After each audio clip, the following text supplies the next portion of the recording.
Igbo bụ Igbo ndị be anyị si ejebe si ka arụ eze anawakwa anawa si ka arụ eze maka na ikwu amarọ ọ bụ ibe ga-ezie n'anya ọfụma.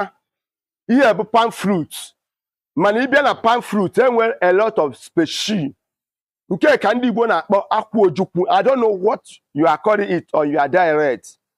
Akwụ Ojukwu dị special na ala Igbo. Akwụ Ojukwu nwere ọtụtụ ọrụ ọ na-alụgasị both na mgbọrọgwụ ya o na ọmụ ya o na the fruit. Akwụ Ojukwu eji arụ anti-poison maka onye ritere maọbụ onye zọtarụ nke nzọta. Na-enye anya ọfụma, ọ bụrụ na ana niile ka Akwụ Ojukwu na-efu, ị nwere ike ịghọta Akwụ Ojukwu kọọ ya na ana be gị ọma ndịghị. Ọ na-eme ntụwanyị. Ọ dị mma ma dịkwa mkpa dịka onye Igbo ka ime gịnị ka ị kọọrọ m Akwụ Ojukwu. Unu na-anya ofu na nke achachabeghị acha, ọ na-acha green. Ọ bụ na ọcha, a na-ebute ya odebu gịnị wee ya suwe ya. Mmanụ ya dị mkpa na ndụ mmadụ. Onye ọbụla na-ele mmanụ Akwụ Ojukwu nke adarughị ana ma ego one ọ na-ada n'avịa. Ọ bụgodu uduke ya, eji uduke ya eme ọtụtụ ọrụ mmụọ dị iche iche. Ọ bụgodu ọha ngo ya, so onwe ihe dị n'Akwụ Ojukwu maọbụ n'akwụ bụ a waste.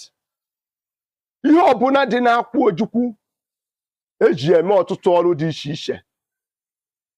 Ọ ga-adị mma dịka nwa onye Igbo ka ije kọọrọ m ya bụ ihe na be gị. Ọ na-adị mma dịka nwa onye Igbo ka ịmụta ihe one ma one n'aka ihe ozi m nwere ike ịbara gị. Ka m kọwalụ gị uduke ya tupu ịkwakpue n'ụlọ, maka na ụlọ ọbụla arụcha arụ kụchie ya abụgo arụsị. Mmụọ na-ebu ụzọ ebu n'ụlọ tupu mmadụ ebuwe n'ụlọ. Ọ bụrụ na ịbụ a tenant maọbụ landlord, gee ntị ọfụma. Tupu ịkpakpue n'ụlọ, iweta m uduke akwụ, African incent ka anyị na-akpọ ya. Then eme gịnị? Iwetara m charcoal, nwa ya. Ọ bụ na smoke ya efrie to house, ọ na-achụpụ ndị amoosu. Ọ na-eme ka ọgwụ ọbụla maọbụ arụ ọbụla a ga-esendịrị gị ebe ahụ ibi ka ya bụ ihe neutralize anya bụ ihe.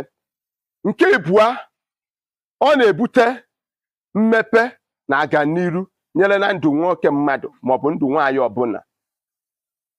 Environment ọbụla ịbatara, ọbụna onwe onye na-emewe ebe ahụ, ọ bụ sọ nna gị na-eme, nwanne ncheki ọfụma. Mere ndị spiritual assignment, ị ga-afụ na ọ ga-eme gị na ọ ga-agazi, maka na ọ ga-abụ okwu ekwuchi anwụ iyi. Ọ bụ na nkọwapụta ihe gbasara Akwụ Ojukwu ka anyị nọ n'elu ya, maka na ndị be anyị si na ikwu amarọ ibe ezi, mana arụta aka arụ eze bụkwanụ ya bụ na eze na-achị ọfụma. Kedu ụgwọ iji ndị ka onye Igbo? Ihe ọma ị ga-emere mbụ na ọ bụ na ife ozi a kaba arụ tụsaa ya, maka ya bụ ihe ozi nwere ndị ọ ga-azọ ndụ echi niile. So esiere m ike n'ihe m na-eme na my YouTube page.